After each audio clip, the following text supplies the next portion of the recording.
Friends, मैं सत्या वर्मा स्वागत करती हूँ आपका तक्षशिला लॉ एकेडमी अलीगंज लखनऊ में। और आज हम आपके लिए फिर से उपस्थित हैं ये राजस्थान जुडिशियल सर्विस एग्ज़ाम के लिए जनरल इंग्लिश का मॉडल पेपर लेकर के।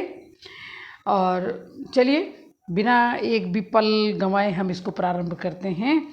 ये बिल्कुल उसी पैटर्न पर आपका पेपर बना है जिस पैटर्न पर आपके पेपर आते हैं। 15 मार्क्स की आपकी इंग्लिश आती है आपके एग्ज़ाम्स में, और इसमें ये इस प्रकार के छोटे छोटे प्रश्न आपसे पूछे जाते हैं।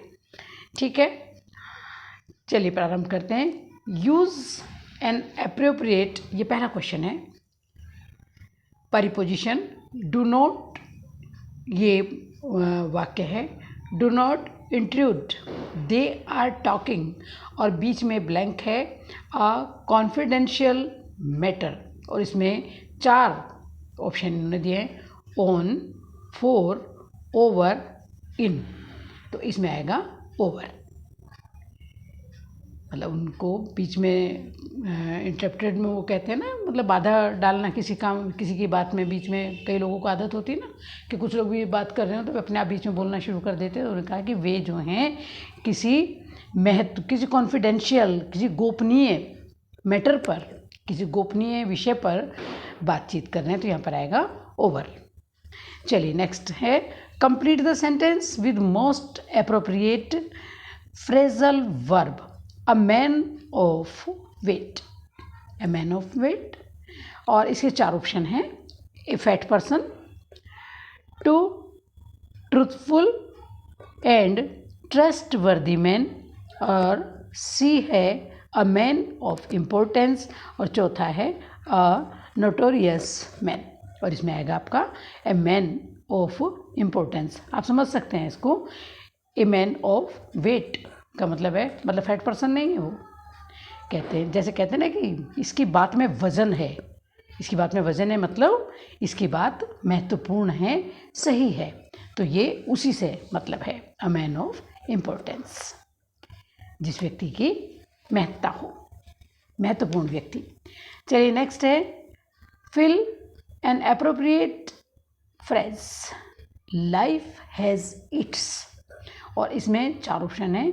Ups and downs, up and about, up with, together with, और इसमें आएगा आपका अप्स एंड डाउन्स। और आप समझ सकते हैं कि जीवन में क्या होता है, उतार चढ़ाव। जीवन में उतार चढ़ाव आते रहते हैं। नेक्स्ट है।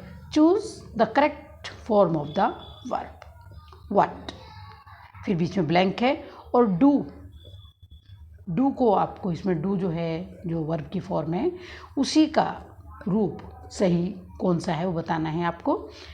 When you finish your studies, और आप लोग समझ गए होंगे बहुत अच्छी प्रकार से कि जब तुम अपनी पढ़ाई पूरी कर लोगे, अपना अध्ययन पूरा कर लोगे, तो व्हाट और आगे है डू, तो इसमें क्या होगा, तो इसमें ये आपका जो पहला ऑप्शन है वही आएगा।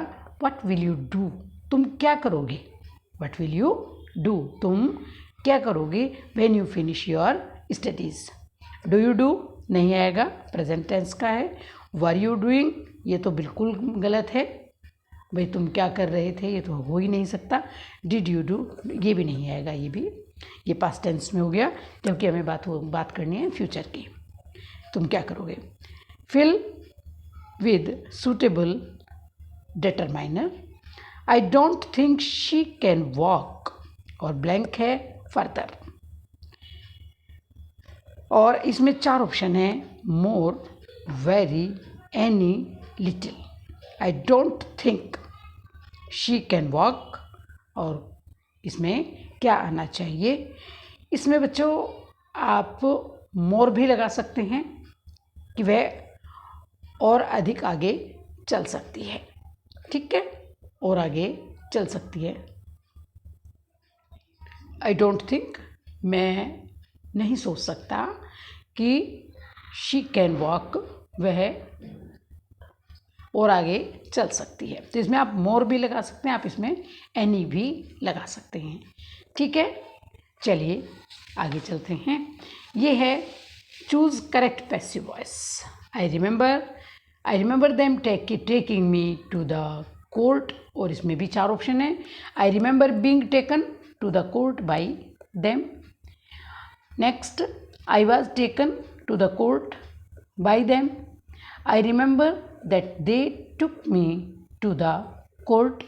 और फोर्थ है I was being taken to the court. I remember. और इसमें आपका जो पहला ऑप्शन है वही सही है. I remember being taken to the court by them.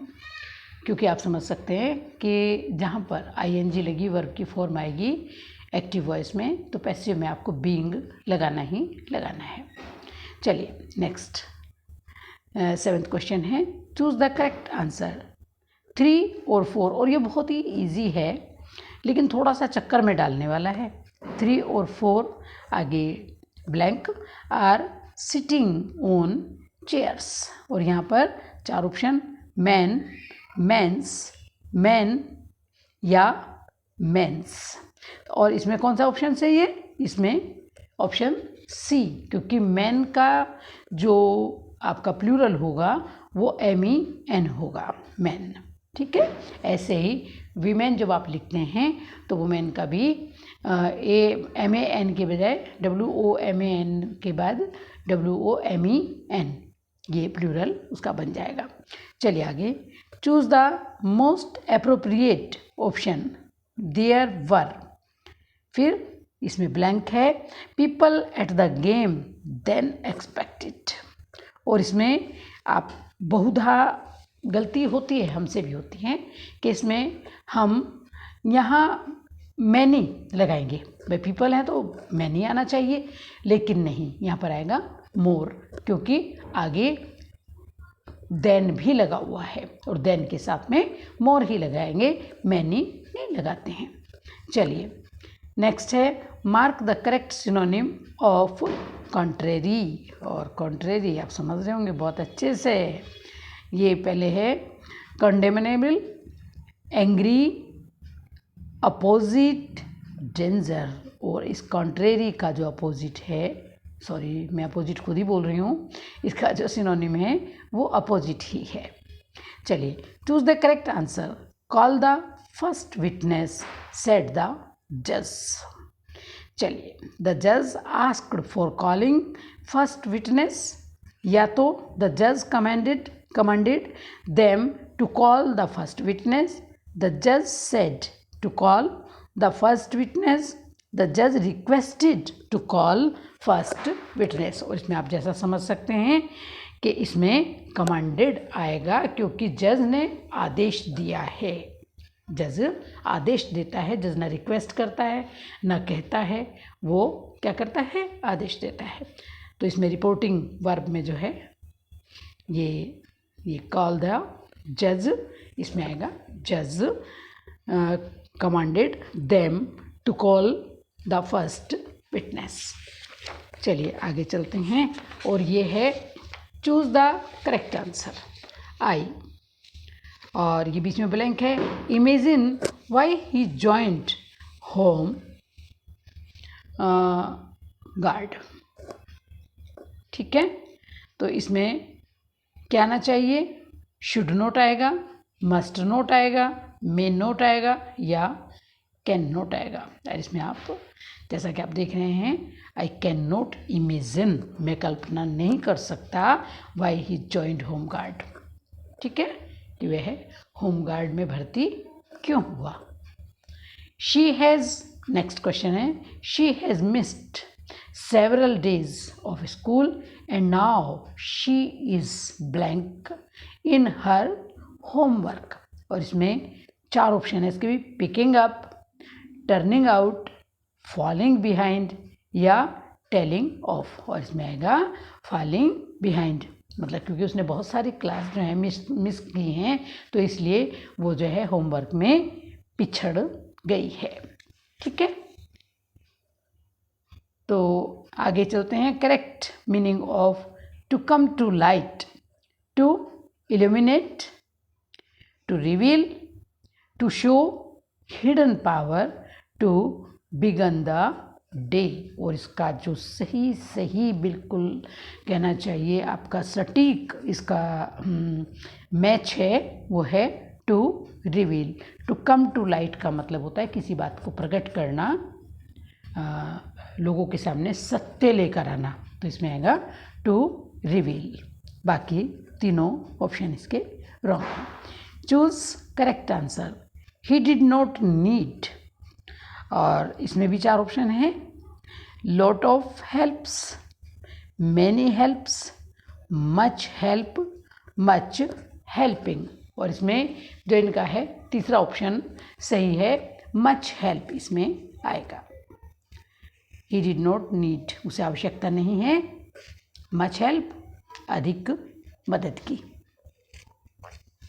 The nurse said I am on leave today, और इसमें आप समझते हैं, चलिए देखते हैं इसमें क्या आएगा।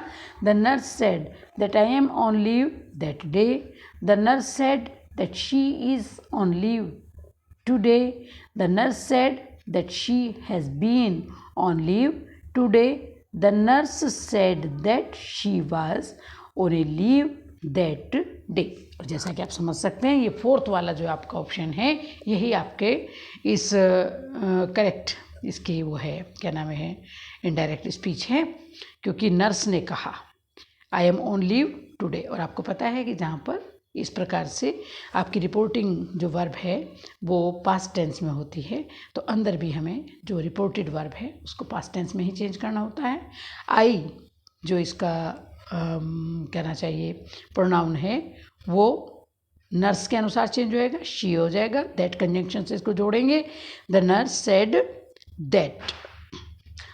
और एक बात मैं और बता दूं आपको कि यहाँ अगर नर्स सेड के साथ में मतलब इसके लिए कोई ऑब्जेक्ट भी होता, कोई कर्म भी होता क्रिया का, तो वहाँ पर हम इसको सेड को टोल्ड में चेंज कर देते। ठीक है, तो चलिए खैर नहीं आया, जहाँ कहीं आएगा वहाँ पर ध्यान रखिएगा इस बात का। जैसे द नर्स सेड, और वो किसी कोई और भी होता भाई कि किसी को कहा उसने, नर्स ने, लेकिन यहाँ नर्स ने कहा है तो यहाँ सेड ही आएगा। और यदि इसका ऑब्जेक्ट होता सेड का तो वहाँ पर हम इसको टोल्ड लिखते, दैट से इसको जोड़ेंगे, दैट और आई एम को, और आई चेंज हो जाएगा नर्स के अनुसार, शी वाज ऑन लीव, और टुडे का दैट डे में परिवर्तन होगा।